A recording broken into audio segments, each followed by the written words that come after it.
What's up? What's good, y'all? What's good? What's good, man? I'm sorry, it's a little low, a little slow, man. I didn't realize it was on and popping yet.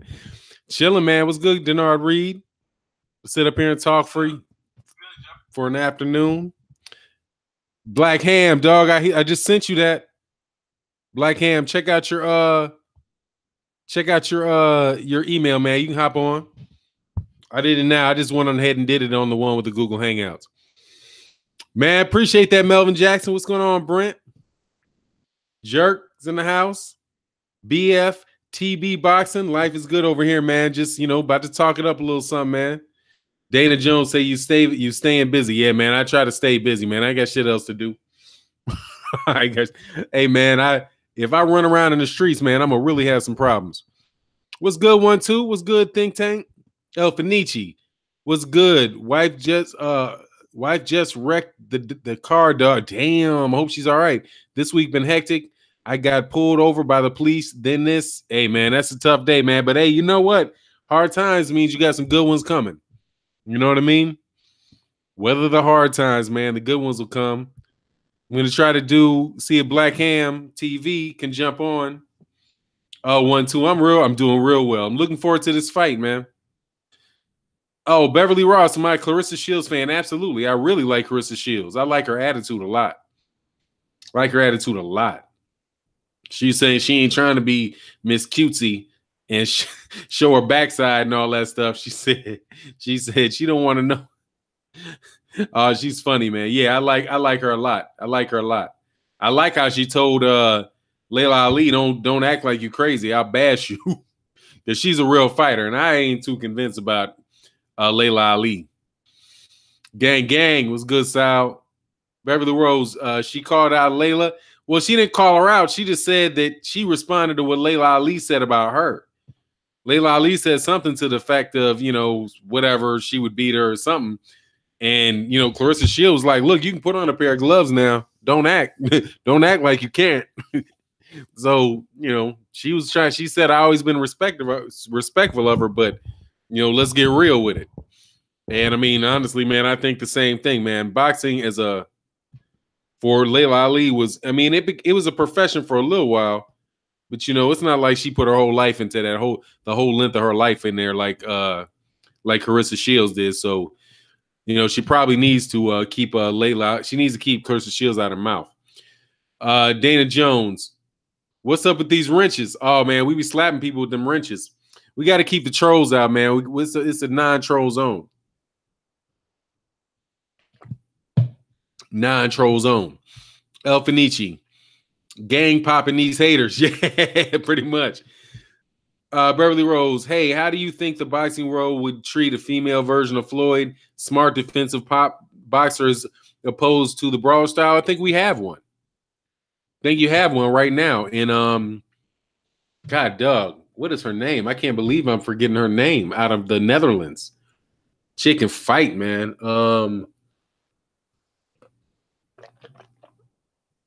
It's like I'm just having God, dog, man, I cannot believe. Hold on a second, man. Hold on, let me pull her name up because I'm shocked that I can't remember it. She's a beast. Sorry,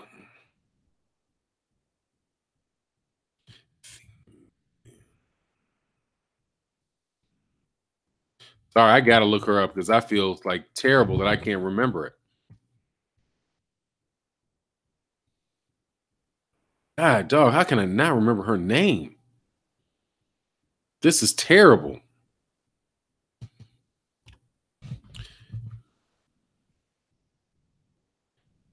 Ah, dog. I'm sorry. I'll pause the chat for this one because I cannot believe that I cannot remember her name. That's terrible, man. I gotta go to BoxRec just to respect this lady, man, because she is an absolute monster. Cecilia Braekhus. There you go, Cecilia Braekhus. I'm having so hard of a time. Forgive me, Cecilia Braekhus, and they treat her well. Oh man, Cecilia Braekhus. Cecilia Braekhus is like that, man. I love watching Cecilia Braekhus.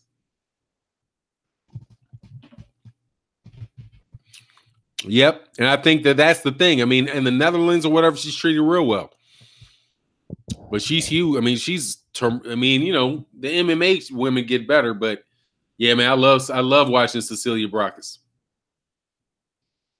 Nah, not Joanne Bears, with Cecilia Braekhus. Yep. I'm sorry, man. I don't know why I keep getting the. Somebody told me before that popcorn and olive oil and salt don't go well. Get cottonmouth. And here I go again, starting to, hard heads make soft behinds. Hey, we got 43 people in the house, 13 likes. Like it up. And let me see if my man is in here yet. I ain't got my man in here yet. Black Ham TV.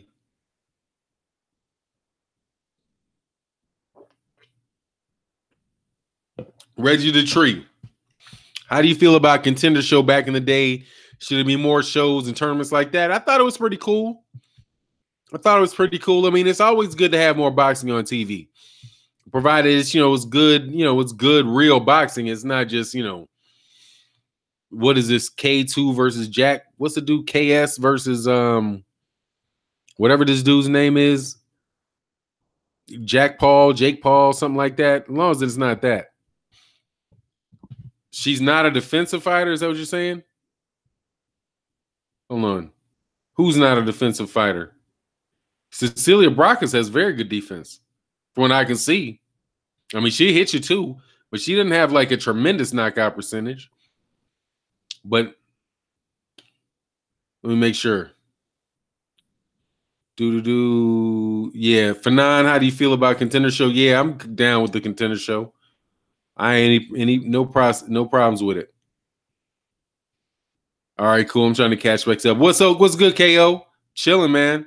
Chilling. 1 2. So hit the like button. We got 44 people, and we've got 22 in the house. We got 1 thumbs down. I know y'all were. What's going on? Thumbs down. But nah, Bob Squad got a restraining order. Yeah, dog. You know how they do, my man. He's like, I don't want him in the ring, man. I don't want him in the ring. But I'm glad that it happened because it gave me AJ Duncan, man. I mean, AJ, I just put up a video today. You can see it. I put it in, and I put the recording. I hadn't felt like doing any type of editing in a long time. But I went on ahead and put the recording down, dog, where that dude said 5 days after Anthony Joshua fought Vladimir Klitschko that the fight that Anthony Joshua really wanted was Dillian White, and how Eddie Hearn wanted to make the Dillian White Anthony Joshua rematch after Dillian White got the WBC belt off of Deontay Wilder. Crazy. Oh, Fig Newton stalking your page again, man. I mean, he might be. He do. For now, what you think about Mikey picking Matisse? Did you read that article on Boxing News 24? Because if you did, that was some shady reporting, man. I read that article and I was like, this shit. Oh, it's Boxing News 24. Let me go back and look and when that was said. That was actually said by Robert Garcia before the Sergey Lipinets fight. That's not anything new. And he was saying that Mikey made his mind up to go to 147, and if he had to pick one, it would be Lucas Matisse. If you got that off of Boxing News 24, that's that dude extrapolating, man. That's not real. Because I looked at the headline. I was like, what? Are you for real? Like, wow, man. Is he really gonna try to go get Lucas Matisse? Lucas Matisse. All right, man. Let me see. What did he say? But then it wound up with something that Robert Garcia said back in the day, kind of offhanded about fighters that he would have picked for Mikey Garcia to fight other than the top guys. So it's not like Mikey Garcia is really looking to do that. That dude put all that shit together, man. That's some shady ass reporting. Fanon, you Americans calling AJ ass juice. Shake my head. You know you have to put him in the protection program just for that disrespect. Hey, man, they call him ass juice. I'm telling you. That shit's hilarious to me. But it brought him on himself, dog. Make the fight, man. Fanon, you ready for them fights tonight? In Miramon, I hope he don't disappoint. Yeah, I'm ready for it. I'm looking forward to those fights. It's gonna be what's up. It's gonna be on and popping. Absolutely, it's gonna be on and popping. Beverly Rose said, "What network are the fights on tonight?" ESPN, my friend. ESPN. El Finici, Fanon. Okay, yeah. That was some fake. That's some shady ass reporting.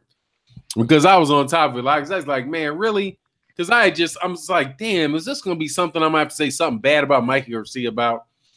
Because if it is, I don't want to say. Honestly, sometimes I just want to let shit go because I don't want to get like. It's like you say something, negative about the same fighter enough times. It's like, man, all right, I don't want to like make it appear as if I just really don't like him because I do like Mikey Garcia, but he is trying to do that Floyd Mayweather path to get that money.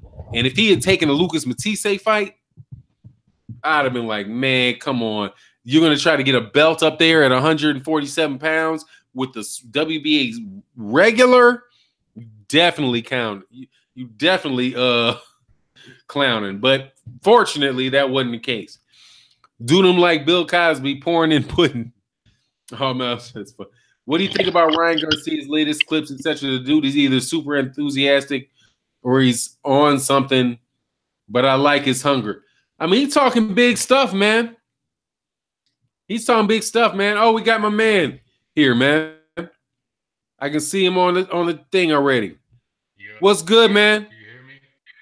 Yeah, Black Ham TV. I had my speaker off. They might have been able to hear you a little bit before I did. What's good with you? Not a whole lot, man. That's what's up, man. We got Black Ham TV. We agree we're gonna do a collaboration in a little while, man. What do you think about this Anthony Joshua Deontay Wilder situation? Oh man, this is it's crazy, man. You turn your volume. You got a better volume. Got some volume. You turn up. Hold on, let me check.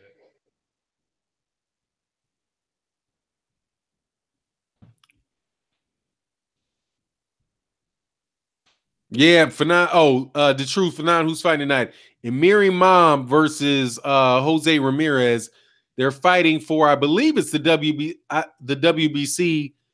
140-pound title. So that's gonna be what's up. It's gonna be a good fight. You still there, Black Ham TV? Yeah, I just can't find the volume. Oh, you're better. It's all right. You good? Okay. You all right, man? Yeah, man. It's funny because I'm actually I'm rewatching the Wilder Ortiz fight right now, but yeah, man, this Anthony Joshua. He's just he's acting kind of scary, man. I've never seen something like that because like getting in the ring with somebody, I thought that was just like it was kind of like just a protocol, like it's a regular thing in boxing. You know what I'm saying?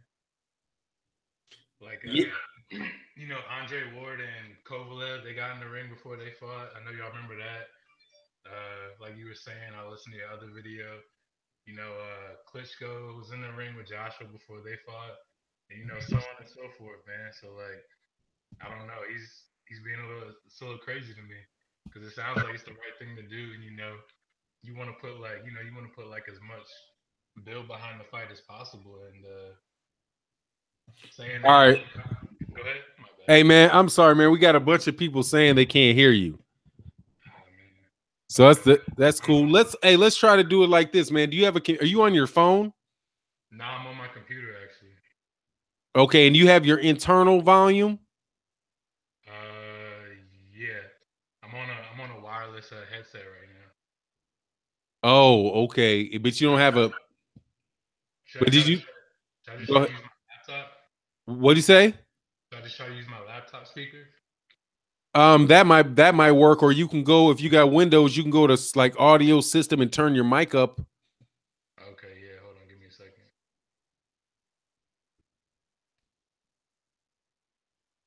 Hey, so let's go while he tries to figure out that sound. Yeah, so let me go back to the comment section.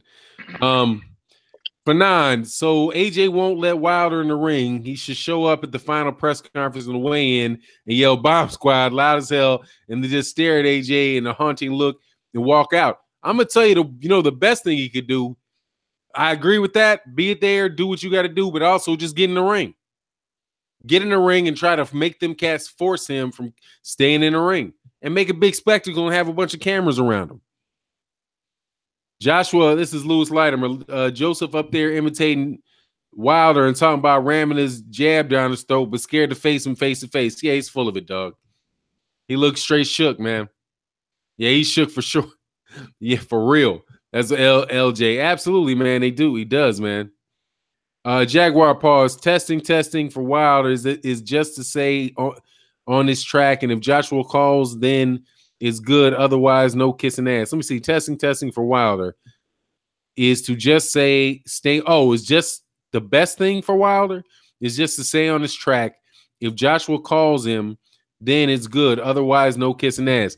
Nah, he needs to get in his face, dog, because this dude doesn't want to fight him, man. He needs to force a fight. If he just acts like he doesn't want to fight him, the fight's not going to happen because they don't want to fight him. They don't want to fight him. And if he wants to unify, if he wants to get, to prove that he's the best guy in boxing, then he needs to just get in his face, man, and make it happen, dog. Seriously, I believe that he needs to get into his face. And that could be when Joshua's walking out of the ring with a whole bunch of people with cameras around it, then send that shit out on the internet. I mean, just get in the dude's face, send that shit out on the internet. Everybody, it shit will be all over the place before too long. Sean the Icon for 9. One of the reasons Sky invited him, man, is to walk into the ring. English fans wanted to. Hey, man, I have to believe they are, man. I have to believe. And that's like you said, man, people are saying that you're saying that. The truth is saying that. Are you there now? Ask them if they can hear me a little bit better now. I can hear you a lot better. Okay.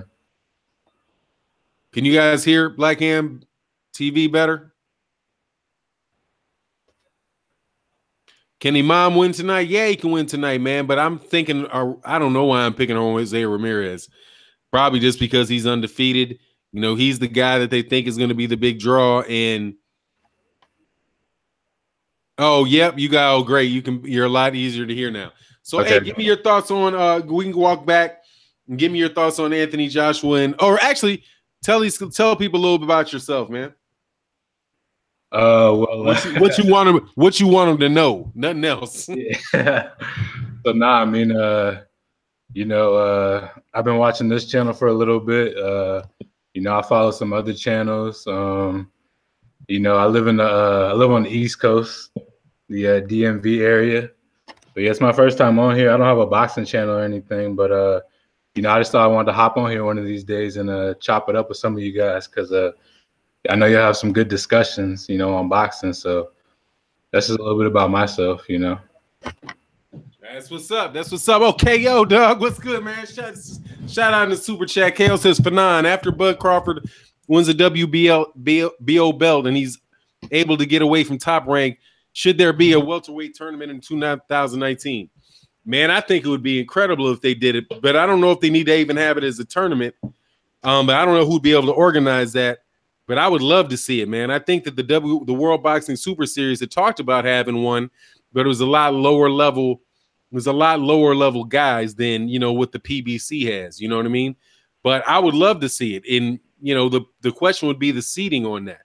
So if we assume that there was, you have let me ask you a question, Black Ham TV. If there was what are your thoughts on a welterweight tournament?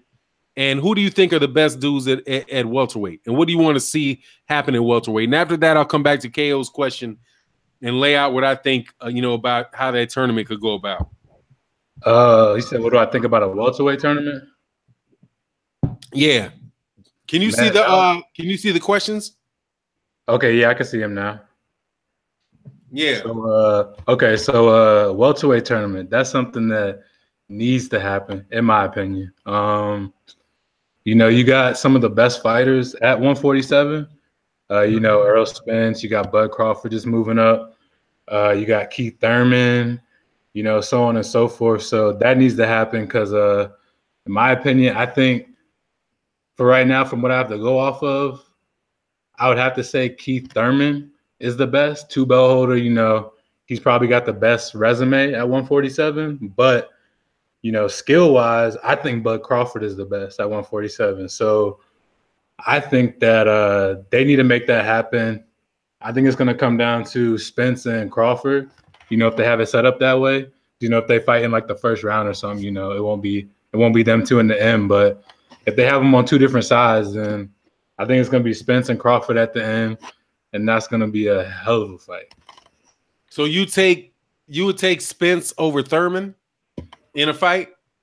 I think so, because Spence has those, he has those body shots, man. And you've seen Keith Thurman get hurt with a lot of body shots, throughout his career.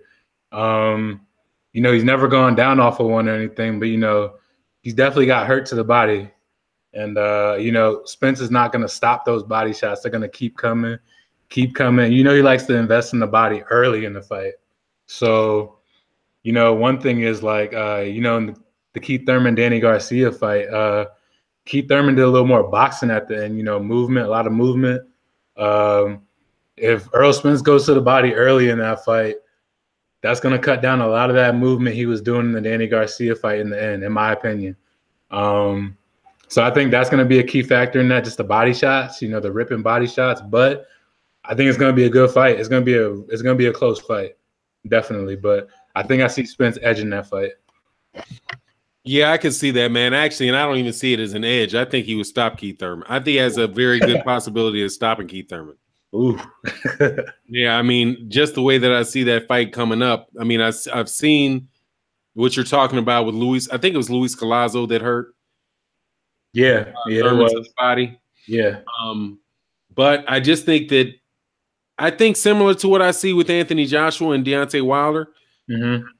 When I see fear, when people display that they want to put fights off or they're worried about, waiting to things build up and things like that, that just makes me feel like there's something there. You know what I mean? Like there's some type of hesitancy. There's some type of worry there.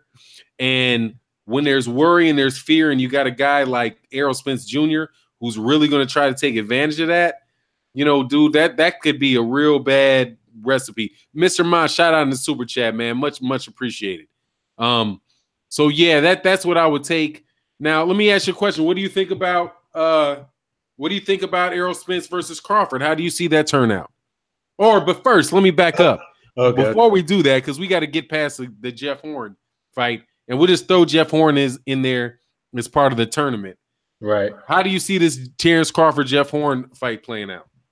Okay, so I think I threw a comment in the comment section on one of your lives the other day, but I was saying that Bud Crawford's going to stop him in the 8th round, I think, in the later rounds. People are, and I commented on somebody's, I can't remember, but anyways, like, I was just saying that people are saying that, they want to see how Crawford is at 147. He might be too little for some of the guys. Jeff Horn's bigger than him, whatever. And Jeff Horn probably is a little bit bigger than him, but I think Crawford walks around in the high 170s. I don't think he's as little as people are saying. He's what, about 5'9", somewhere in there? Yeah, 5'8", 5. I think he looks around the same height as Keith Thurman, so that might be 5'7", 5'8", somewhere around there. Yeah, so I think he's about 5'8", yeah, somewhere in there. So I don't think people are, I think people are saying he's a little bit smaller than he actually is. So that fight, I see him going in there. He's Terrence Crawford. He always gets those slow starts. So I feel like it's gonna be the same thing. Slow start. He's gonna see what Jeff Horn wants to do, which is come forward. He's gonna do what he normally does. He's gonna start picking him apart a little bit, counter shot here and there. By the mid rounds, he's gonna have him worn down a little bit, and he's gonna start. I think Bud's gonna actually start if he figures out he can take Jeff Horn's, his pressure, his power at the bigger weight class. I think Crawford's gonna start coming forward, and he's gonna start trading. He's gonna start doing what he did kind of in the John Molina fight a little bit. Start coming forward, and like you said, cuts, that could definitely be a thing because Jeff Horn cuts pretty easy, but I see him stopping him in the later rounds, man. He's gonna start putting that pressure on him. And you saw how Pacquiao had him, and what was it, the 7th round or something like that? He almost got him out of there. Was it the 9th? My bad. Yeah, but Pacquiao, he almost had him out of there. I think Terrence Crawford, younger than Pacquiao, a little bit more pop. He's gonna translate well to the weight class, and I just see him getting him out of there in the later rounds, doing what Pacquiao almost did. He's gonna put him out of there. But that's just me. That's my opinion. What about you? I mean, I see it. Like I see it stopping on cuts. Okay. Because there's nothing that I've seen with Jeff Horn, and I like Jeff Horn because I think he's better than people give him credit for. And I don't think that it is something where Terrence Crawford's just going to walk through him. You know, I don't see a Julius and Dungo type of situation happening. Right. But I do see that that Terrence Crawford before Jeff Horn started talking a whole bunch of shit, I thought, okay, man, it's going to end on cuts or something like that. But now that he's talking, I think that it might. I mean, I still think that it's going to get stopped on cuts, but I think that you have a bigger chance of a knockout and just like maybe a humiliation, like just some real overt humiliation, right, going on, because I just don't see that. I don't see that Jeff Horn has the power to hurt him. Mm-hmm. You know, I mean, and I've seen Terrence Crawford when he mixes stuff up get hit flush. You know, so like he got hit flush by Molina, not by Molina, but. And he might have got hit flush by Molina, but he definitely got hit flush by Felix Diaz a few times. And he was more than willing just to kind of walk through those, you know, to put a hurting on dude. Mm-hmm. So that's how, I mean, it kind of stayed. That's how I see it. Yeah, that's kind of how I see it. Now, what do you think about Errol Spence and Terrence Crawford? If you think those in the heavyweight, the welterweight tournament, the KO's talking about, if we could get it together, how do you see Errol Spence and Terrence Crawford going? And you guys hit the like button for my man Black Ham TV. Yeah, so quick thing on what you were just talking about though, about Bud getting hit flush.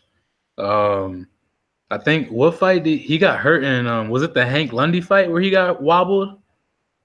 I can't recall. I remember getting hit. I don't remember it was really he got wobbled, but let's just call it the Hank Lundy fight and go with it. Yeah, somebody can correct me if I'm wrong, but I think he got hit flush in the Lundy fight and that wobbled him a little bit, but he he ended up stopping him, I'm pretty sure. But Spence versus Crawford. He got hit against Gamboa. Okay, there you go. So yeah, I think he got wobbled in that fight, but he still he beat him. But Spence Crawford, man, that's a great fight. I see it being a chess match, man. I see a chess match in the early rounds, and as it keeps on going, I see it kind of just coming out to a little bit of a dog fight. Both of them got dog in them. Spence is obviously bigger than him. It's going to be interesting to see how well Crawford can take those shots, because Spence is a big dude. I could see him fighting at 54. Maybe even 60. So he's definitely a big dude. Chess match in the beginning, dog fight in the middle towards the end rounds. I could see Spence stopping him, but if it goes the distance, I see Bud Crawford edging it, maybe split decision, because I think Bud's a little more skilled than Earl. That's just my opinion, and he could fight out of both stances. Real well out of both stances. He can maybe switch it up a little bit in there, maybe try and confuse Spence a little bit. But nah, man, it's going to be a great fight when and if it ever happens. Wow, hey, man, by the way, I'm going to go into these. Hey, man, that's a great answer. I appreciate it, man.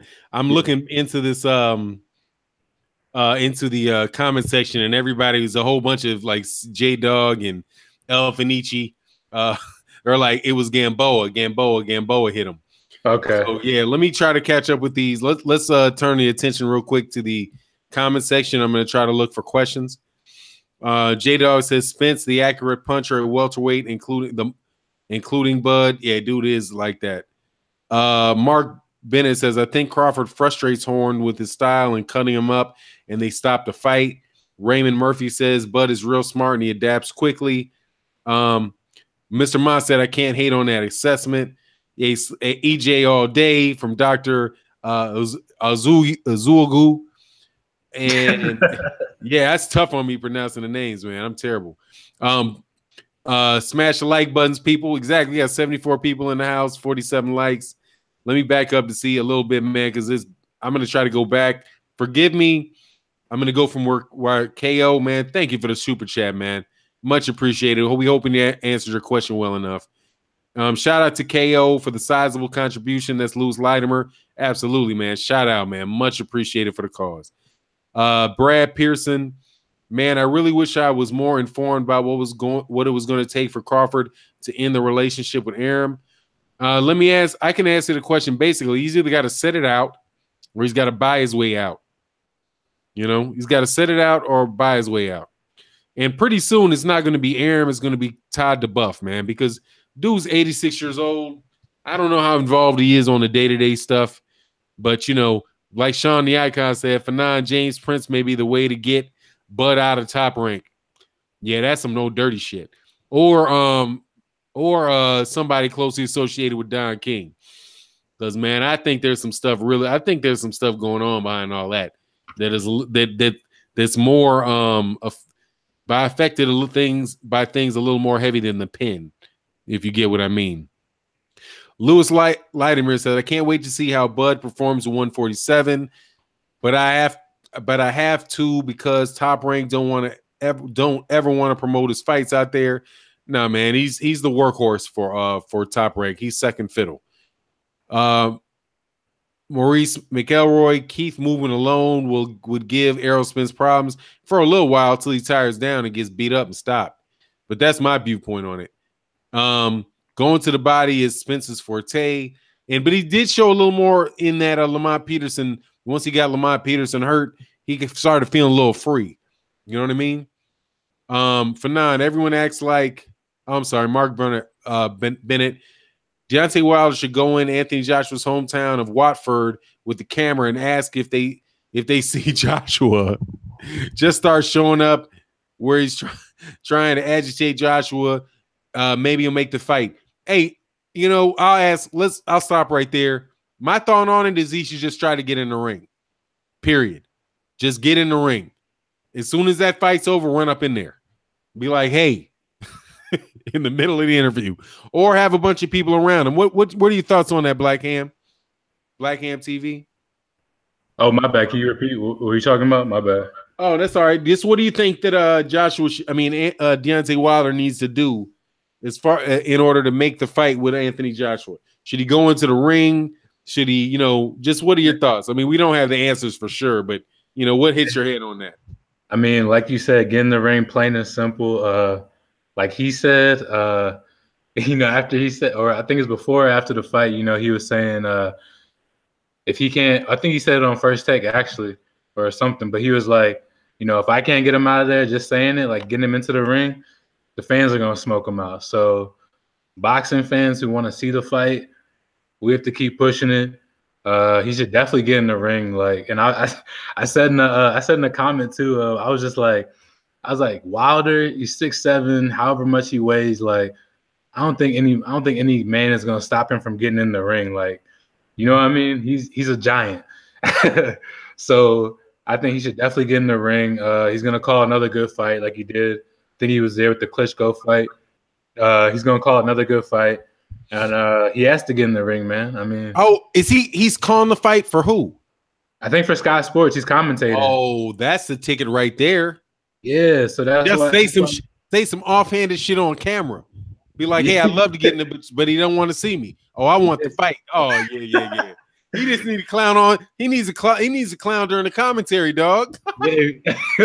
I didn't even think about that, but yeah, man, Sky Sports invited him out, so that's another reason why he's gonna be over there. So just like with the Luis Ortiz fight that he just did, you know, Luis Ortiz came over to him, but he was there. He got in the ring, so like you just say, he needs to say some slick stuff while he's commentating.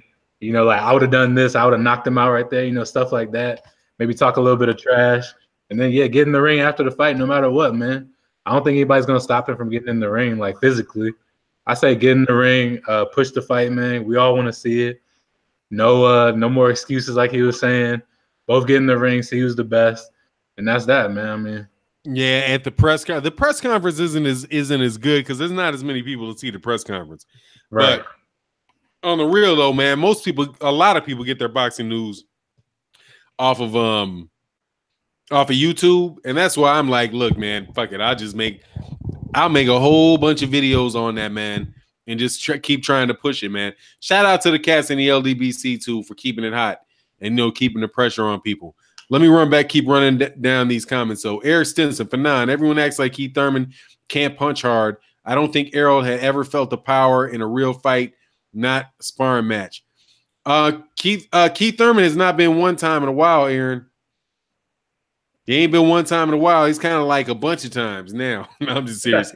but good punch. Good point, man. Good point. He definitely got the respect off of Danny Garcia and those cats early on by really hitting him with something big. But the problem is, man, I mean, I want to see the fight. I'm not going to say I think he could, only because I think I got Errol Spence just because I'm like, dude, when you're not acting like you want to fight, I'm thinking, I'm sorry, 1-2. Where's 1-2 still around? All right, I ain't gonna say it. I smell fish, man. I smell fish. It just something ain't right about it, man. You know what I mean? It's just something ain't right about it when you ain't acting like you want it, man.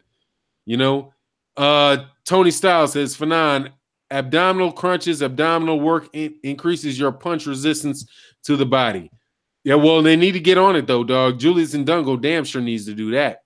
But hey, man, make it work. If he can make it work, let him make it work. I want to see the fight. And honestly, man, I'm such a fan of the guys at 100. And I'm sorry, Black Ham. I'm going to try to run Black Ham TV down to the end of this, just so I make sure we catch up with the comments. I like Keith Thurman.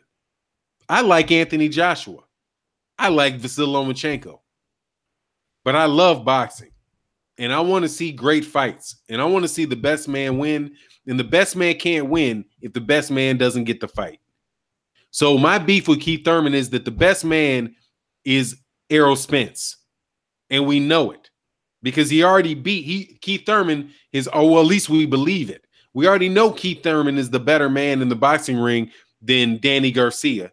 We know that Keith Thurman is a better man in the ring than Sean Porter because he's already beaten him. So the answer to the question, are you the best man? Can you beat Errol Spence? That's the only beef I have with him. Same thing with Anthony Joshua. Anthony Joshua seems to me to be a really good kid. I mean, I'm an old dude, so I'll call his ass a kid. He's a good kid. He seems like he's a nice guy.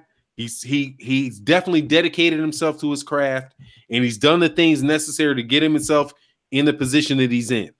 But I don't know if he's the best. I know he's better than Dillian White, so I don't want to see Dillian White again. And I just did a video this morning. If you guys haven't checked it out, I mean, I know I do the 21 minutes because honestly, man, I like to share everything that I think. So I get it around 21 minutes. But in the first, there's an interview that I played of Eddie Hearn, where Eddie Hearn talks about his plans for Anthony Joshua. And the one fight that Anthony Joshua really wants, according to Eddie Hearn, is Dillian White. And I'm like, what the fuck you doing playing in the sandbox? You already knocked that dude out. I want to see whether or not he can beat Tyson Fury, whether or not he can beat Deontay Wilder. And if he can beat him, man, my hat's off.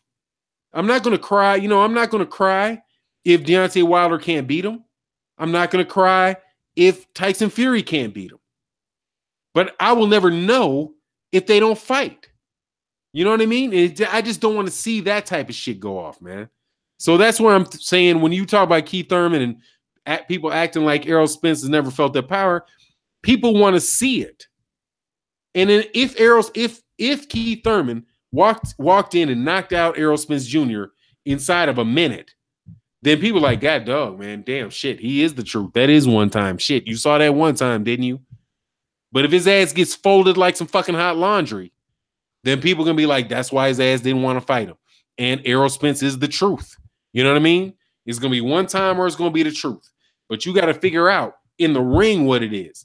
These Anthony Joshua fans, they keep talking about, how many fights that Deontay Wilder's had, how fast Anthony Joshua got to where he is. Miss the point. Deontay Wilder ain't never lost in 40 fights. Anthony Joshua hasn't lost in 20 fights. Fuck the belts. Let's see him fight. And let's see who walks out of there having never lost. That's my take, man. Aaron, let me roll a little forward quick. And I'm sorry, man, Black Am TV. I just wanted to get to you good, man. You good. All right. What up, Fanon? Dropping in to get that boxing 411. Hey, man, this is the spot.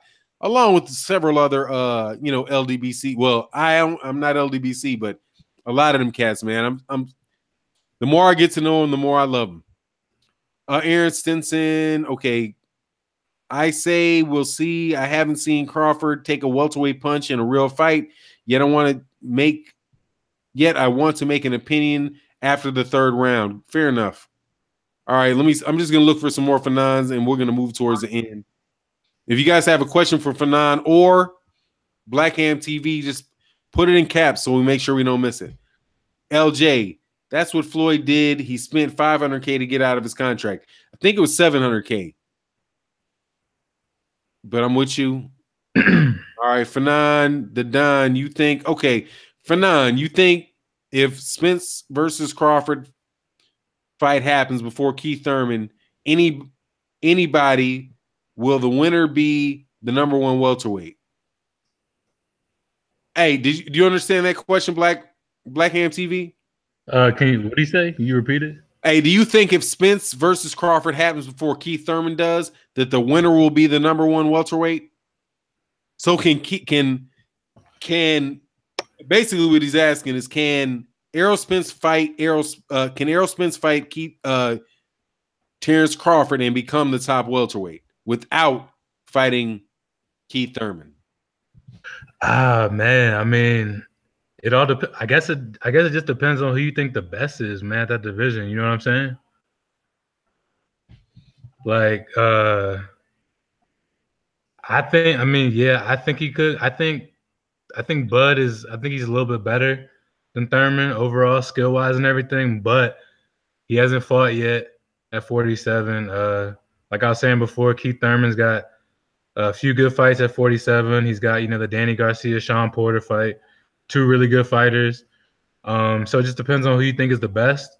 I think if Spence beats Bud, he could be the best at 147 in my eyes.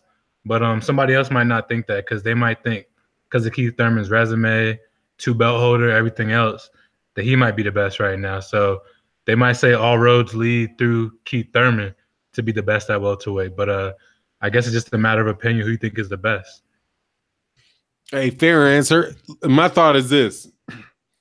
As far as like the resume, if Crawford ran through Jeff Horn and became the WBO champion, and after that, Errol Spence fought Keith Thurman, Errol Spence fought Terrence Crawford and became a unified champion, which would mean because if he fought Jeff Horn and after Jeff Horn beats Terrence Crawford, that means Errol Spence owns the WB, the IBF, and the WBO. Mm-hmm. And Keith Thurman owns the WBC and the WBA. There is no man in 147 pounds.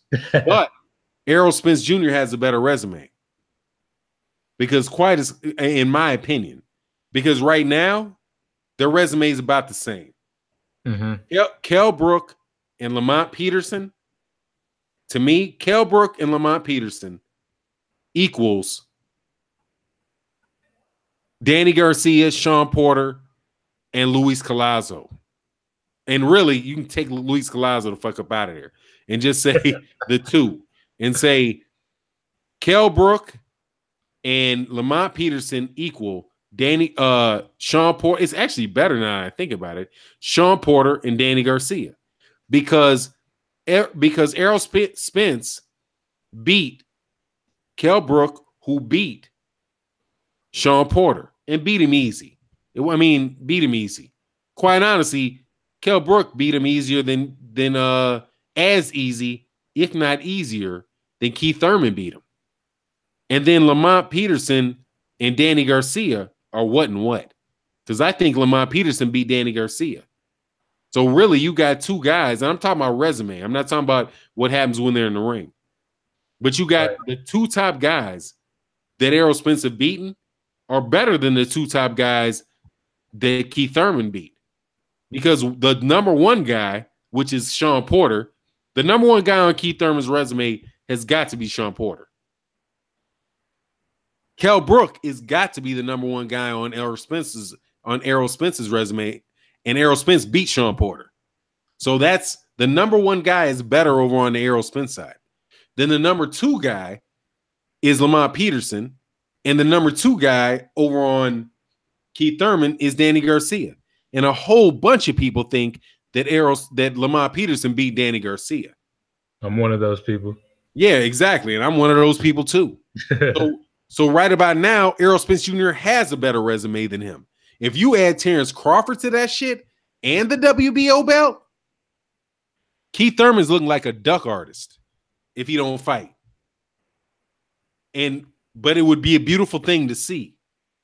If that happened, and honestly, now that you point that out, Cornelius Littlejohn, damn, that's a route and damn near an answer to KO's question about a tournament. If that happened, if Terrence Crawford beats Jeff Horn, fights Errol Spence, and then the winner fights Keith Thurman, you've had the tournament you're looking for, because all the questions are answered. Because every major guy has fought in that equation. Am I missing something, Black Ham TV? Nah, I mean, I think you covered it all. I think that well, actually, let me ask you, what do you think? I know you said Sean Porter. Do you think Sean Porter is better than Danny Garcia? Why do you think that? Why do I? No, I said that Sean Porter is better. That Kell Brook is better than Sean Porter. Oh, okay. That's because Sean Porter beat Kell Brook. I mean, because Sean Porter beat Sean Porter. I know that Kell Brook is better than Sean Porter because he beat him. Okay. The cat that I said was better was the second comparison was Lamont Peterson and Danny Garcia. And the reason I think that Lamont Peterson's better than Danny Garcia is because I think Lamont Peterson beat Danny Garcia.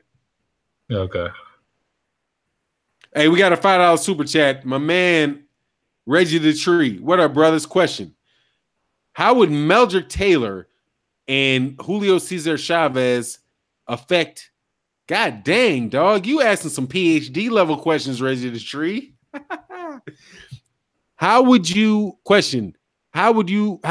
Meldrick Taylor and Julio Cesar Chavez affect Thurman and Spence's current greatness? Damn. All right. I don't think that they're related, but I'll try to relate them. First of all, I gotta remember what weight class Meldrick Taylor fought Julio Cesar Chavez at. Was that 140 or 135? And we'll take a second to do the research. Y'all gotta forgive me. I told y'all I'm old, so don't expect me to be remembering shit off the top of my head. Okay, so Julio Cesar Chavez, right?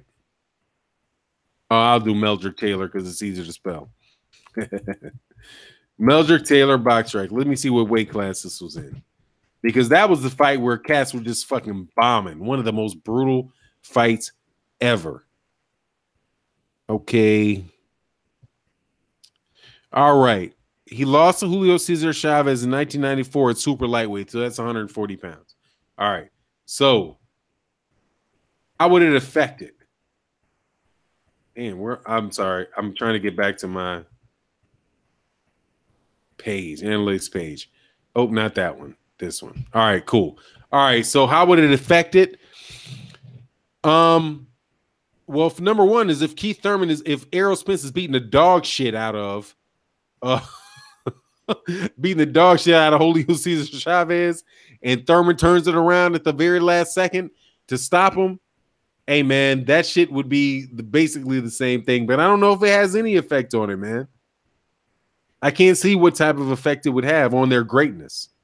Other than to say that if you associate greatness with having a bloody-ass battle where you're like, damn, Meldrick Taylor's kicking Julio Cesar Chavez's ass the whole time, and then in the last fucking 12 seconds, the ref decides to stop the fight when Meldrick Taylor probably would have won it on a decision, even though he lost the 12th round. It would just tell Keith Thurman that shit. If you just win the last round, you can stay in it. I mean, that's the best I can think of it. That's a very complicated question, man. You made me think, man. And I tried to give you enough time, K Black TV. What are your thoughts on the comparisons between Meldrick Taylor versus Julio Cesar Chavez and Keith Thurman, Errol Spence on their current greatness? Hey man, I'm gonna be honest with you. My boxing history is not up to par, man.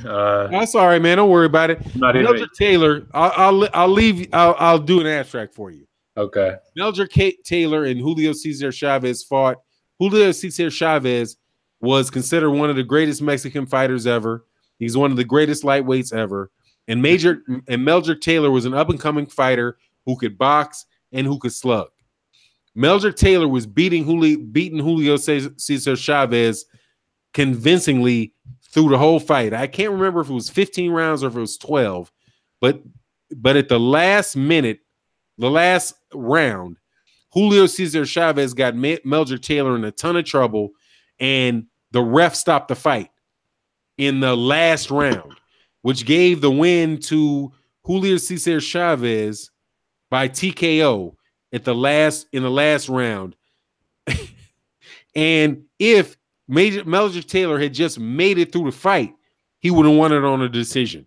But the ref basically pulled the plug on it. So, I mean, that's a fair, man. That's like a super fucking. That's why I said that's a damn PhD of boxing question. The fucking Reggie the Tree tried to drop on some damn body, dog.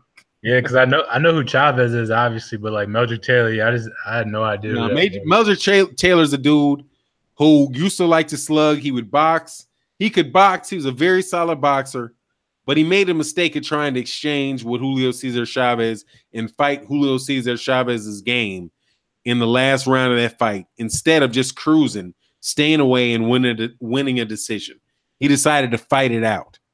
So in this case, the closest thing to Julio Cesar Chavez style-wise would be Errol Spence Jr. The closest thing style-wise to Meldrick Taylor would be Keith Thurman. However, the status of their careers would be switched because the closest in status to Julio Cesar Chavez and what they've done in their career at this point would be Keith Thurman. And the young and up-and-coming dude who's on like the verge of breaking out would be Meldrick Taylor. So it's just a very convoluted, I mean, not a convoluted question. It's a great question. And honestly, I might be thinking about that shit for the rest of the night, man. Honestly, great question, man. Honestly, great question. Yeah, you got everybody thinking. Yeah, I hope you appreciate that, man. But I know you did that on purpose. Reggie the Tree asking some shit like that. Hey, LJ says, and thank for the super chat, man. Much appreciated. We all gonna be shocked. I'm calling it now. What's that? Carl Burrell, we haven't seen all that Errol Spence Jr. has to offer to the ring. Boxing hype. Spence is too big for most welterweights. He's too good for most welterweights. He is big, but he's too good as well. Jonathan Vicklin, Wilder and AJ have comparable resumes. Boxing hype. I don't think they have comparable resumes, and to tell you the truth, I don't think there's a comparison anymore. I think Deontay Wilder's resume is better, and I don't think it's close. If y'all want to ask me that for a super chat, I'll answer the question. That's a bait for the cause. That's a bait for the cause. All right, let me roll down. Underdog pulls the victory at the last second. There you go. Underdog pulls the victory at the last second. Yeah. Oh, I like how you summarize that. Jaguar pause. Yeah, I mean, but how will that affect it? I don't think it'll affect it at all because you don't have a situation where the underdog is the one with the punching power in the late rounds. The one that's likely to really hurt somebody in the late rounds. So I don't think that, but I appreciate that. Thanks for explaining that. AJ's resume isn't that impressive. One fight on it is. One fight is. I'm trying to get to the end of this, man. Fanon, I'm back. What's good, Denard Reed? Happy to have you back. Hey, y'all, we got 100 people in the house. 63 likes. Hit the like. Appreciate you. Or the dislike. We got 2 haters up in here. Not haters. 2 people that disagree with the viewpoints or just generally dislike the channel. And thank you for attending. Golden Girl always set up nonchalant fights. Yeah, too much. No doubt. Let me try to go Gassiev with the upset. Oh, you talking about Usyk? Who y'all got? Gassiev, Usyk. My man Carl Burrell says Gassiev with the upset. I have Usyk. I don't think he's gonna beat him, man. Ryan Smith finally made it to a live stream. Great channel, mate. Hey, man, I'm glad you're able to hear. You're able to make it, man. What's good, Ryan Smith? I'm trying to catch up quick to make sure we get to the bottom of what everybody has to say. Somebody else says Gassiev. Somebody's brain damage now. That's Melger Taylor. Reggie the Tree. He said, laugh out loud, Fanon. You the man, brother. Great answer. Hey, man, you tried to fuck me over with that question. El Finici with the $2 with the super chat. I don't care how much it is. It's a super chat. And so y'all know I don't give a shit. You can give a $1 super chat. I'm happy for you supporting the cause. Wilder killed the boogeyman. Yeah, that's it, dog. Exactly. And I get to that why I think after I catch up, I'll get to why I think Wilder's resume is better. For now, what up, bro? Oh, that's good. Greg Wyatt. What's good, my man? Damn, I saw that real time. That means we've caught up. Boxing hype. Word. I agree that Bivol is ready for Kovalev. Yeah, he's gonna Bivol beats Kovalev. I still have to watch that Sullivan Barrera fight, but I think Bivol beats him. Especially since Bivol and Andre Ward are doing face-offs, and he gave that dude the super inside scoop. Hey, man. Yeah, so let me get to this and then I'll get back. And excuse me for ball hog, man. I don't mean to ball hog Black Ham TV. Nah, you good, man. Listening, I'm learning. Listening and learning. All right, man. We rolling. Look, here's why I think this dude's resume is better. Number one, the motherfucker got 40 fights in the heavyweight division.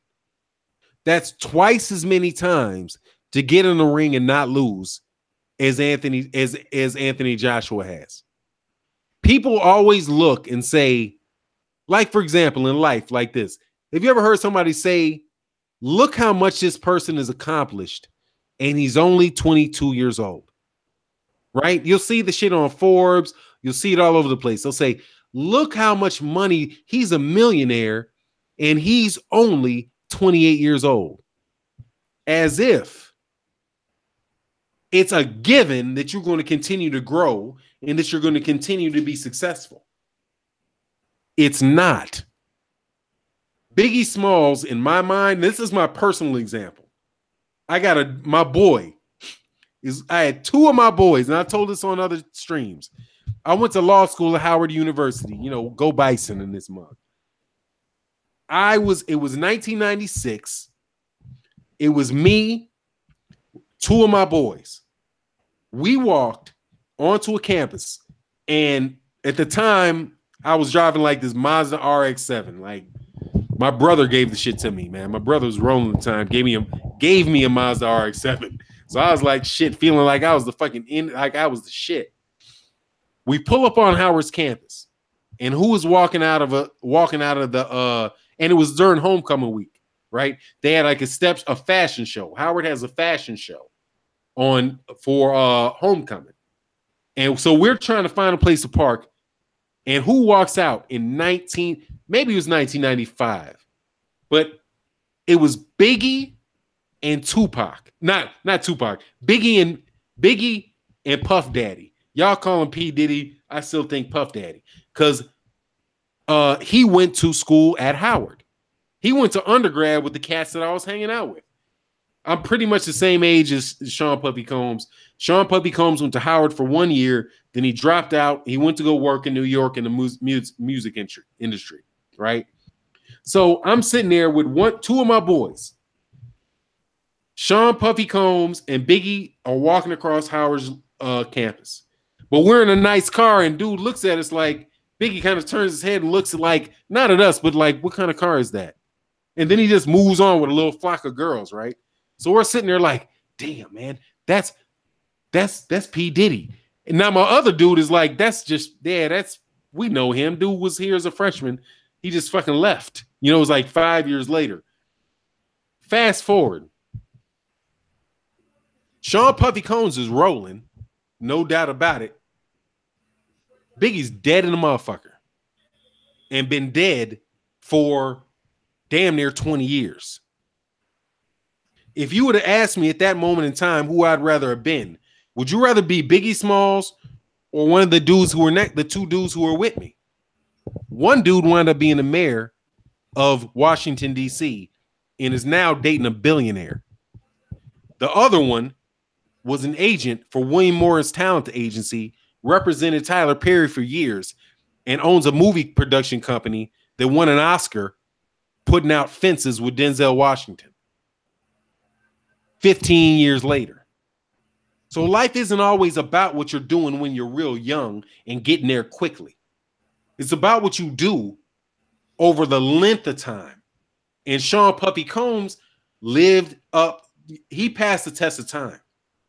So when I'm looking at Deontay Wilder, I'm like, Deontay Wilder's 49. There's something in being 40-0. There's something in getting past 40 guys. We don't know for sure if Anthony Joshua is going to get out of the fight with Joseph Parker awake. Don't lunch and act like the motherfucker can't get knocked out 2 weeks from now. Oh, DG, hey, you know, DJ7, dog, you know my boy. That's my dude. That's my dude. That dude got damn. You know what's up, DJ7. Keep it on the low. Keep it on the low. You know that dude struck gold. That dude got more money than every fucking body. And nobody fucking knows. He could walk by you on the street. You never know that dude. Yeah, you know what he did, DJ7. That's my homie, dog. That's my dude. That's my noop. And check the rolls. That's my noop. That's my boy. And that dude got more money than everybody in the fucking world. But nobody even know him. Don't nobody know. I'm trying to tell you, dog. It ain't about right now. It's about what you do when all the shit's done. It's all done. What is Deontay Wilder now? He's 40. 40-0 with 39 KOs with a victory over Anthony Joshua, over Victor Ortiz. Luis Ortiz, excuse me. Victor over Luis Ortiz. Anthony Joshua is 20-0. Don't assume that dude's going to get to 40-0. That shit ain't promised at all. So that's what I'm saying. That's my point, man.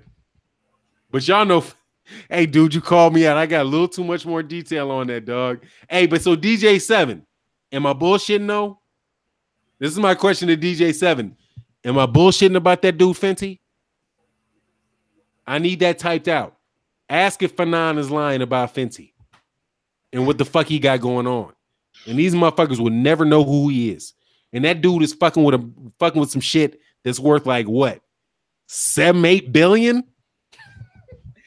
DJ7, put it on the live stream, dog. He got it there. DJ7 gave me that, yo. He knows. He knows. No, sir. I am not lying. I'm telling you the damn fucking truth. I'm telling you the damn truth. And that dude could walk by you, never know who the fuck he is. He didn't strike gold. That shit was purposeful. But OTB, y'all don't know. Yeah. And DJ7 threw me that, yo. Y'all know what's up. I'm sorry, man. I'm going to delete this live stream at the end of this, dog.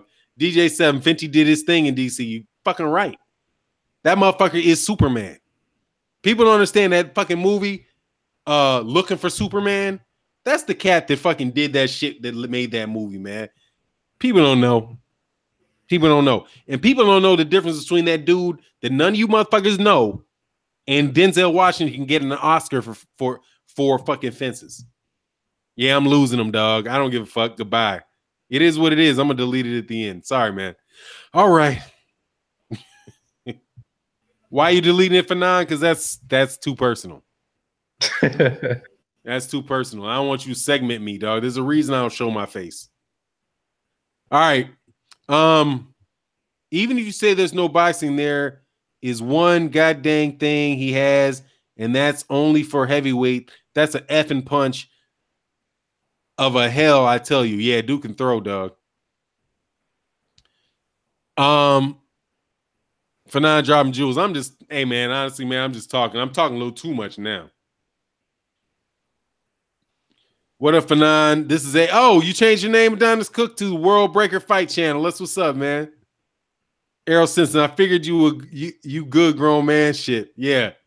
Hey man, I do the grown man shit. As Biggie say, slow down, son, you're killing me. Yeah, man. I remember that dude, man, big ass dude. That dude's big as a mother. Hey, dog, he's big. That's big as a house, dog. But he ain't with us anymore, man, because he didn't make it this far. So, AJ, get through about 15 more fights, man, and then start talking. But people don't understand that, man. They just act like, because you are, at the top of the world at 19 fights, that means you're going to be at the top of the world at 50 fights. You know what I mean? Mr. Abram, Fanon, how do you find your passion, my daughter?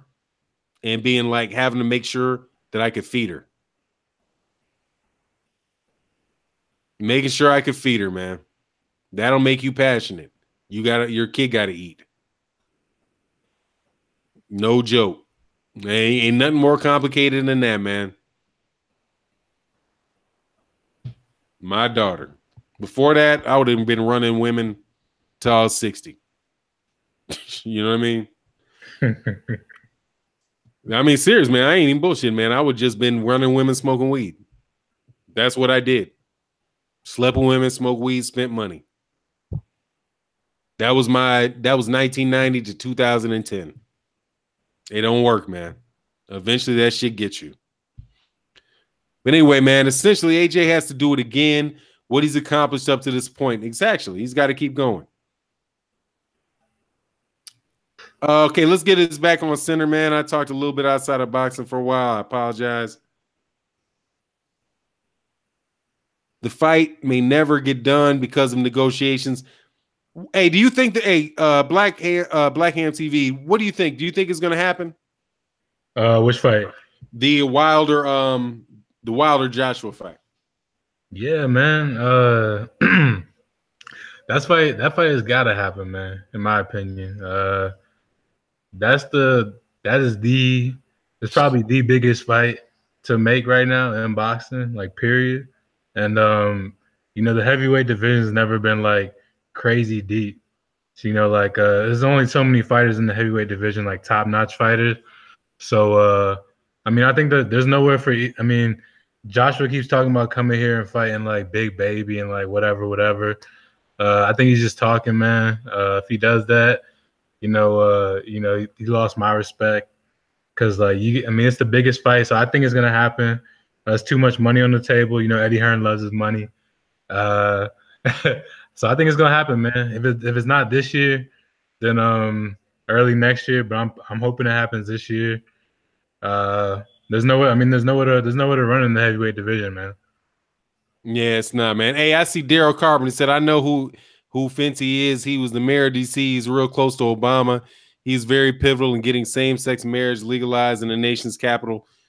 Hey, just 2 seconds on that. He was not very close to Obama. We were close to Obama because we're from Chi-Town. Adrian Fenty used to come to Chicago because a lot of cats that pledged with him were from Chicago. We brought him to Chicago. We put him down with the fundraisers who were down with Obama. He got elected to DC mayor. Obama got elected president, and there was that natural connection because they had a lot of the same supporters. He wasn't pivotal in getting same-sex marriage legalized. It was going to get legalized anyway. He just didn't stand in the way of it. Just to tell you the truth, man. A lot of cats got on him about that. That wasn't him. He just stood in the way. And if you look at what some of you cats don't understand about politics is necessarily the guy that's in the front isn't the one that's making the decision. It's the people that support him and stand behind him that push agendas through him because they can only do so much and only know so much. But that whole same-sex stuff in DC, all that stuff as far as like closing schools and moving schools around, if you look at what happened in DC, but then you look at what was happening in Chicago, who wound up being the head of education in DC, right, was Michelle Rhee. Where was the head of education from that was Obama's head of the Department of Education? That's a dude out of Chicago. And that's the connection. It's dude got a raw deal over there, man. But anyway, man, sorry. This is not Politics 101. Yeah, no worries, man. We roll. Yeah, Michelle Rhee. I mean, man, it's gonna happen, dog. Just don't get twisted, man. It's like sometimes people call people coons. They call people they don't understand. Yeah, Arnie Duncan. Yeah, Arnie Duncan's from the Shot. Arnie Duncan used to play basketball with Obama. He was the head of the Chicago Pool School District. He went on to be Secretary of Education for the U.S. Adrian Fenty was down with cats in Chicago.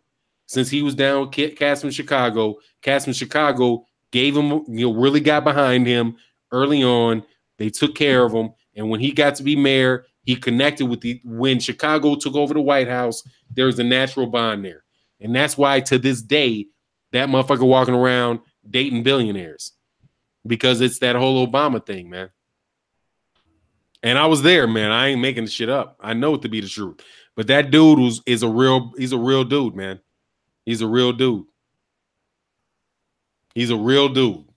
But at some point in time, you guys can't get behind like certain cats. Like there's this thing called the tennis and golf. What is this? The real bourgeois shit, nigga be calling it bougie, but the real bourgeois shit is the tennis and golf retreat that takes place. I think this shit's out in Nevada. I haven't gone to it in a lot of years. If you fucking around out there with those type of cats, man, you'll really see some real fucking hoity-toity ass dudes. And you be thinking that these cats are really running something. They're not really running anything. They have the support of people that prop them up. And they're only going to do what they can do. But so just be careful when you call these cats Toms and understand they just really another brother or another sister who are really trying to make, they're just trying to make their way through the world, man. That's where they wind up being. And they have to make the decision about whether they're going to be a failure or whether they're going to be a success. And they decide to be the quote unquote success. But if it wasn't them, it was going to be somebody else, man. So, but certain people like, what's that dude's name? The comedian, Steve Harvey. I've met that dude. That dude's a dick straight up all day. He's an ass. But some of these people are real people who will tell you if you ain't around them, they'll be like, look, man, that shit is not on me. You know what I mean? I can't manage 900 people and tell 900 people what to do. So if you think that the President Obama was responsible for all of that, then you might not have thought that he's got, 30, 40, 50,000 employees? At a certain point in time, dog, you have to delegate, and the people underneath you have been there before you got there, and they're going to be there after you get there, after you leave, man. Anyway, man, I'm sorry, man. Black Ham TV, forgive me, man. I'm just going. You good, man. Like I said, just listening and learning, man. Fanon, you gonna commentate the fights tonight again? Can't watch it as usual. I don't know, man. I might roll. Oh, word breaking fights. I'm from Dallas. I have first-hand accounts of Steve Harvey's behavior. Dude's an ass. Yeah, Steve Harvey's like one of the biggest jackasses I've ever met, man. I don't think he's a nice person. Some of these cats I've met, and they're nice people.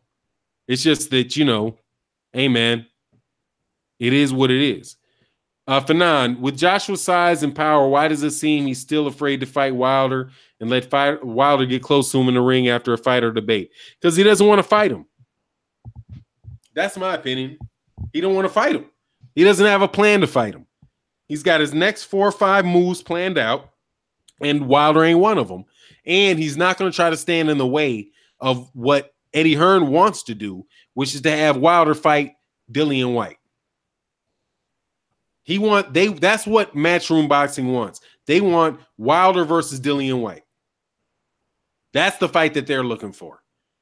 They're looking for Anthony Joshua versus Dillian White, but they want Anthony Joshua with Dillian White after Dillian White beats Deontay Wilder, as if that shit's going to happen. But that's what I think they want. Daryl D. Carpenter, who fights tonight? That's Emiri Imam versus Jose Ramirez. Miko, what happened with me and Steve? Oh, I have I'm from Chicago. He was on a radio station in Chicago. Two things happened. I was in a radio. I had a friend that called into a show on WGCI in Chicago. If people are from Chicago, they'll know what WGCI is. I don't think it was WBMX, but no, I'm sure it's WGCI. So he was on the show in WGCI, and I knew a dude who called into the show and got in on the show, and he said something about, like, told him a your mama joke or something. Like, Steve Harvey cracked a joke on him, and then the dude said your mama, and then Steve Harvey lit off on him for about 15 minutes and completely humiliated a dude just for saying your mama, and he got all real about it. Right. So I'm like, dude, really? You're going to humiliate this dude just because he cracked a joke on you when you make a living cracking jokes on people? What kind of hypocritical asshole are you, dude? Then I went to the tennis and golf. What is it? The tennis and golf retreat, whatever it is, man. It's one of these. It's sponsored by FedEx. It's basically for a bunch of executives and, cats. Like, you'll meet a bunch of music.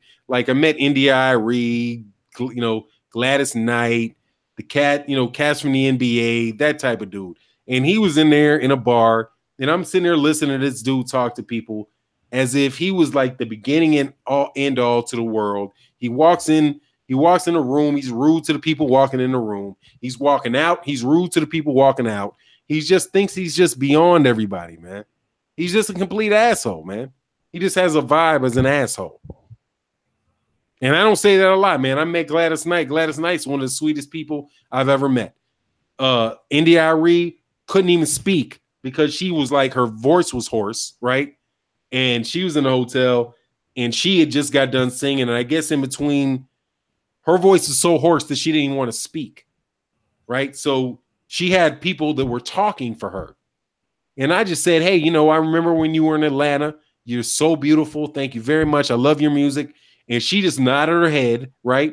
And then when I was walking away, the lady with her tapped on her shoulder, and she said, hey, India just wanted to say, she can't speak, but thank you so very much for, being nice. I mean, she's just a nice person. You know what I mean? I heard the same thing about Janet Jackson. One of the dudes I was cool with that I told you about, who was with Biggie, who wound up working in California, he said the same thing. These cats say the same thing about Janet Jackson. They're like, when you hang out with my dude, and I'm not going to say his name, when you go to Hollywood with my dude, pretty much you're going to meet everybody. And he was like, man, I met Janet Jackson. She has a handshake like a grown man, but she's really, really nice and very polite and all that. And they're not all like that, man. And he just comes off like he think he better than everybody. Anyway, it is what it is. Refco says, I remember when Steve publicly said, I don't give a damn about slavery, straight up. He's just an ass, man. I mean, he could really think that he cared, but at the same time, he's such a jerk that he would just say something differently, man. Sorry, man. Sorry, Black Ham TV. I didn't want to draw you. I knew sometimes the stuff goes sideways. Hey, now you good, man. You good. Let me go back, man. Careful for Fanon. He's part of the boule. Man, no such thing as a fucking boule. No disrespect, Sal. There ain't no fucking boule. Them dudes ain't got 2 inches worth of fucking power. Those cats act like that shit the boule. You talking about that, like what do they call it? The fucking cotillion and the cotillion crowd, the Jack and Jill crowd? Fuck up out of here. Man, not saying you get the fuck up out of here. Them cats are they like everybody else. They're making a living. And they all 2 fucking weeks away from being broke. This just means that their cost lines are a little bit higher. I'm not buying any of that, man. Honestly, man, I've been disgusted by the black bourgeois for a long time. I mean, because I didn't come from it, but I moved into it. And not being in it, but moving into it and understanding what Jack and Jill and these cats are about and what they think. Man, what power? They ain't got no damn power. Power to do what? No more power than the money you can spend with your checkbook is. If he can decide that he wants to hire somebody or fire somebody, he can hire somebody, he can fire somebody. But other than that, get out. You know who these cats, There's a cat in St. Louis. There's a cat in St. Louis that resells as a pass-through on an IT contract for the federal government, right? Just getting 2% of the work he flows through that. No, man, they're not all that, man. They're not all that. They ain't got 2 inches worth of shit. And I'm just telling you the truth, man. I mean, you can't believe me, but you don't believe me. I'm telling you, they don't. It's because if they act sideways for 1 second, they'll get replaced. It's just real. The cats that have the biggest contracts with the biggest companies, if they act sideways for a second, they'll find somebody else to do business with. That's just what it is. If Steve Harvey acts sideways with the wrong dude, you'll never hear from him again, and they'll have a new Steve Harvey next week. That's just what it is. Chicago politics is very deep, and it is. It is. It's a power center. It is. But the cats that got it, you don't know who they are. And it's not just one individual. It's usually a group. Like, we have power, but it's not one person. It's the fact that you have a collective. You have a collective. For example, and I'm going to get off this live stream on this, and I'm sorry, Black Hand TV. You good, man. You good. Yeah, let me show you what the power is in boxing. A power that people underestimate. They underestimate the LDBC. Because you think that it's just, some people think that's just a bunch of black folk popping off the lip, complaining about stuff, being biased, whatever.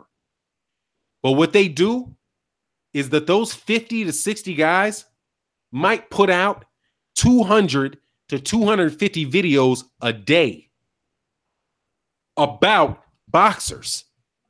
So when you go onto YouTube, which is the #1 news spot for boxing, trust me, because I pay attention to boxing every day, and right now you're listening to YouTube talking about boxing, you will run into Black Fight Fan TV, you'll run into 78 Sports TV, you run into Blood Boxing, you run into Coach Shelton Harris, Bottom Line Southwest, you run to all these cats.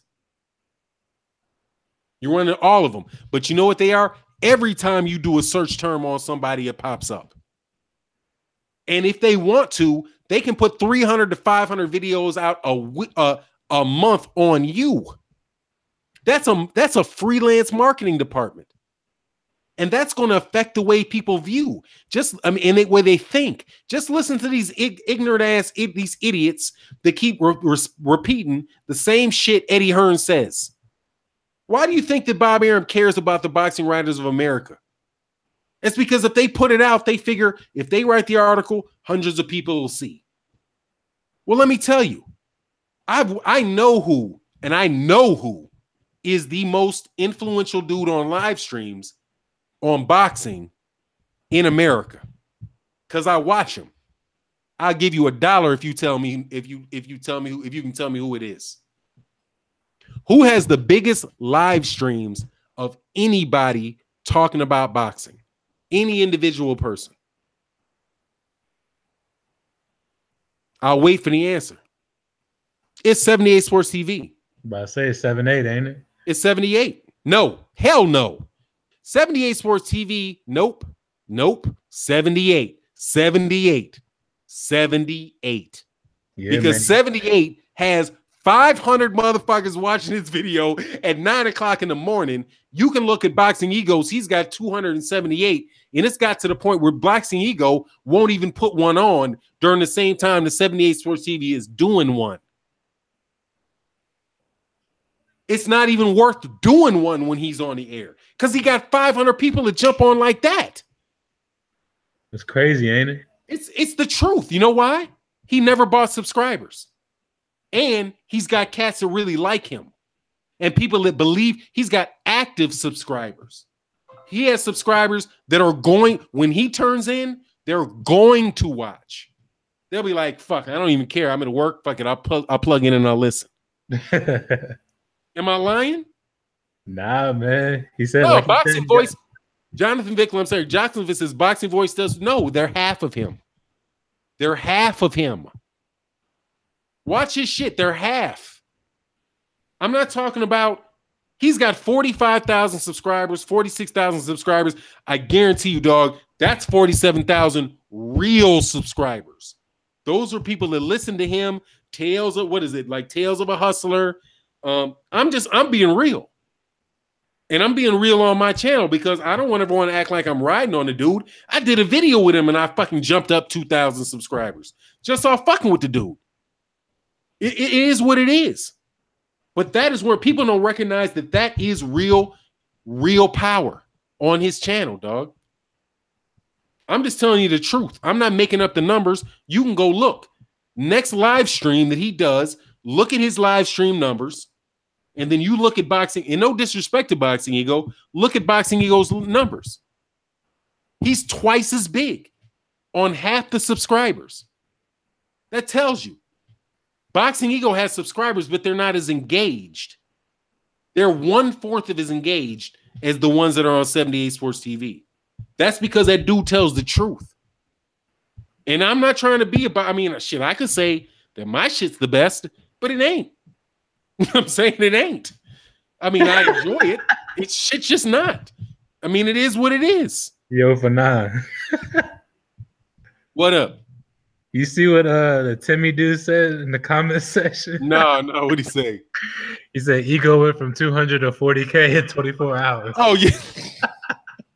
That's the truth. Oh, it's not as real, dog. I mean, seriously, it's not as real. And I'm not shooting them. Dude, we got 96 people watching. I don't have any. I got like 1/10 the subscribers that those cats have. And I have 170 people coming in. You just look at the numbers. They're not the same as 78's numbers. 78's TV is a bigger channel than Boxing Ego. I'm just being real. 78 Sports TV is a bigger channel than Boxing Ego. He might not be a bigger channel than Dante's Boxing Nation, but maybe Dante's Boxing Nation. But even then, yeah, they're about the same because Dante's Boxing Nation has about 340, somewhere around there where you'll see them on them live streams. So I would say maybe Dante's Boxing Nation and 78 Sports TV are the biggest, most influential boxing channels.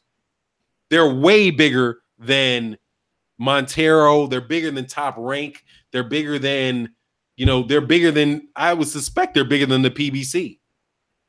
And I'm just telling you the truth, man, off looking at the numbers as a boxing fan, man. I'm not trying to just, whatever. You know what I mean? So it is what it is, man. Sorry about that. Y'all want any more boxing questions?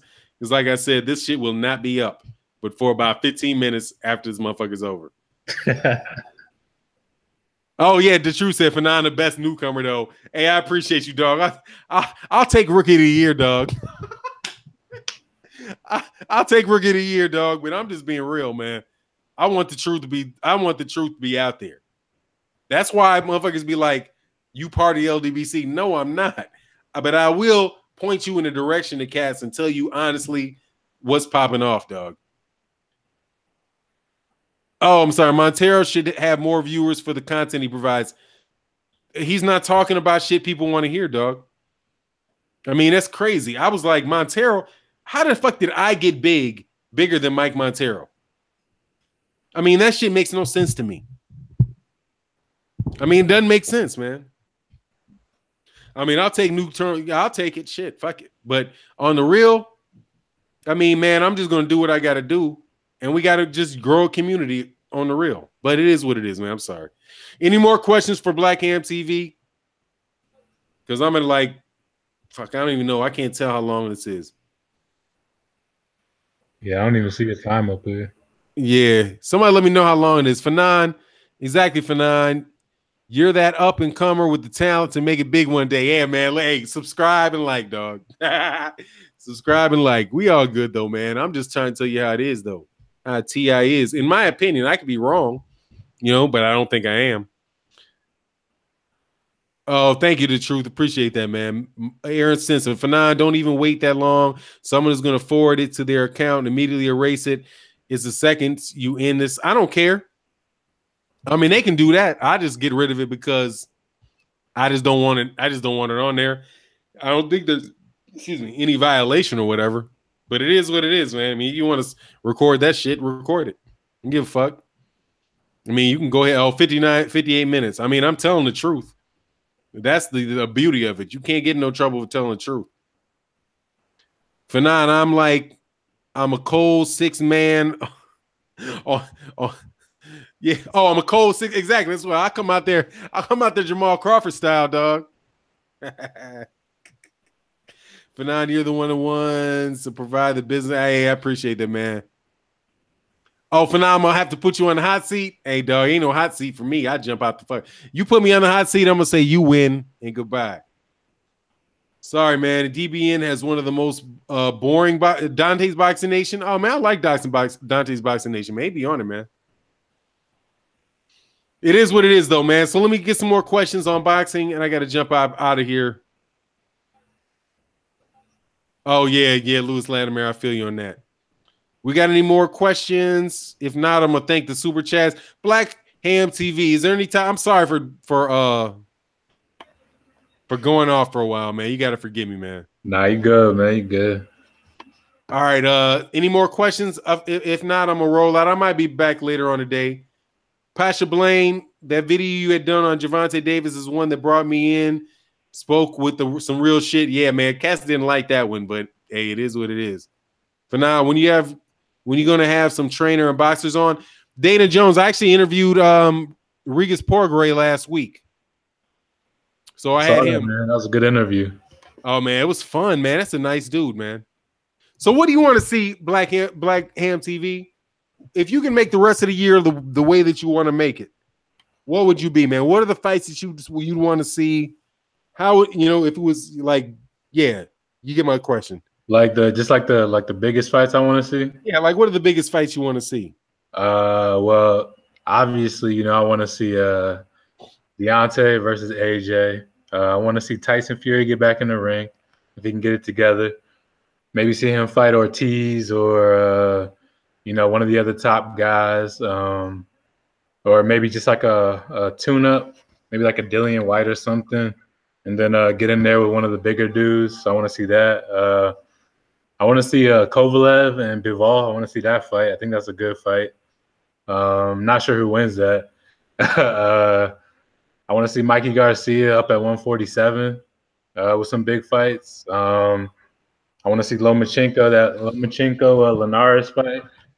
And then before Mikey goes up, I want to see a Lomachenko Garcia fight, actually. Oh, man, that would be good. Who do you have in that fight? Man, what weight class would they be fighting at? 35? 40? Yeah, I mean, they had 35 because I don't think it was going to move up to 40. Man, that's tough, man. That's real because, like, I think Lomachenko, he's more skilled, but Mikey, I mean, he's undefeated. He's probably a top like 3 or 4 like technical as far as technical skills go, like technique and everything. In boxing, I think he's up there like top 5, top 4, man, like just technical wise. And he's got more power than Lomachenko, so I don't know, man. If it goes to the cards, I think Lomachenko will take it. But if Mikey can land something big, because he's got some good power at 35. If he can land something big at 35, I think he can get Lomachenko out of there maybe. But that's gonna be hard because like people really not landing anything on Lomachenko. It's like under 20% or something like that. Something crazy, right? I could be wrong on that, but no, I mean they ain't landing a lot, man. But still, I mean, yeah, that's another. Oh, go ahead, my bad. No, go ahead. I'm listening to you. Yeah, I want to see my boy Robert Easter Jr. get some big fights, man. I asked you a question about that like not too long ago in the comment section. I was like, I think I just asked, do you think he's gonna get a big fight this year? You said probably not. And I mean, I want to see him in big fights. Whether you think Linares would beat him or dust him or like whatever, whether you think Mikey would handle him or whatever, I want to see him in the big fights, man. He's a champion. He's undefeated. He deserves the big fights. And like you've been saying, his last 3 fights were 3 tough fights, not scrubs at all. Was it Comey? Shafikov. And what's the other dude's name? Fortuna. Yeah, Fortuna. Okay, Fortuna Comey and the other dude in between. I forgot his name. Shafikov. Yeah, there you go. Dennis Shafikov. All tough fights. None of them besides Comey for the belt. So those 2 title defenses, just tough fights. So like I think he deserves a title shot next. Whether Mikey comes down, whether he gives up that belt, he has to fight somebody for that vacant belt, whatever, man. Like I think he needs to be in a unification sometime soon. So that's definitely another one I want to see. I want to see Keith Thurman against Earl Spence ASAP, or Keith Thurman versus Crawford after Crawford gets past Horn, which I'm not guaranteed, but I think he will. So that's just a few of them. 160. I want to see Charlo and Canelo. I want to see that fight. How you feel about that fight? Charlo and Canelo? Yes, sir. Combuterol or no combuterol? I take Charlo, Doug. Clean fight. Clean fight. I take Charlo, man. Yeah, so I mean that's a few of them. I want to see 154's got a lot of good stuff going on too. You got her versus Laura. I want to see. I eventually want to see. Because I think that her is gonna beat Laura. I don't think a lot of people think that, but I think he's gonna take Laura into deep waters, keep coming forward. I think he might get him out of there, man. He might. Because Laura's a little bit older. Jarrett's he's young, he's hungry, he's come forward. Laura doesn't have the power to really do anything to him, in my opinion. So I think he's gonna get past that. And then I want to see like maybe Jermell Charlo, Jarrett Hurd, unification in 54. Oh man, that would be what's up right there, man. I like that year, man. I would take those fights any day. Let me ask a couple more questions, then I'm gonna get up out of here. Tony Mac 2 says, "Can you interview Easter Jr.?" I am trying, man. I swear I'm trying. I've left messages. I've sent emails to Robert Easter Jr. I sent emails to his uncle who comments on the channel sometimes. I even called their church in Toledo, Ohio, and I ain't getting no answers back, man. So I'm trying to get Robert Easter on the channel, dog, but hey, man, I don't know how to do it. That's probably tough, man. I believe it or not, I talked to him for a second the other day via Snapchat. Like I just sent him a message and he like randomly hit me back, and we just talked for like a few minutes. But that was cool because he was on his way to San Antonio for the Mikey Garcia Lipinez fight. But yeah, man, if you could hit him up on Snapchat again, man. It was like the third time I hit him up. Like he didn't hit me back before, but he just hit me back like out of nowhere. I guess he was chilling at the airport or something. But we chopped it up for like a few minutes, so that was cool. But yeah, I mean, if you could you should definitely get an interview with him on here, man. Keep trying, definitely keep pushing for that, man, because that'd be great. I'll try to do it, man. I like him a lot, man. Yeah, I'll be tuning in for that interview, man. Definitely keep trying on that. All right, man. So that is what it is. Hey, y'all, thank me. If y'all ain't got, thank y'all, not thank me. Thank you.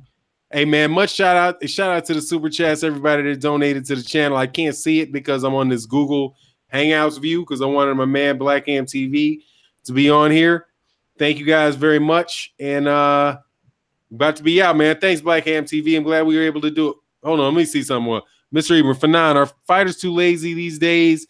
Floyd keeps himself in the news while he's 40, and these guys in prime health, like it ain't doing shit. I don't know, man. For now, I mean, dude is on what he's on, man. Keith is just on some bullshit. That's all I can do, dog. I hope he gets in a fight, though. Hey, man, much appreciated, though, man. Get back with you, Black Am TV. Hey, thanks for having me on the channel, man. Hey, man, it was a lot of fun, man. I'm sorry I talked over you. Just let my mouth run. Nah, you good, man. It's always good to listen, man. All right, man. We'll get back. Peace. All right, peace.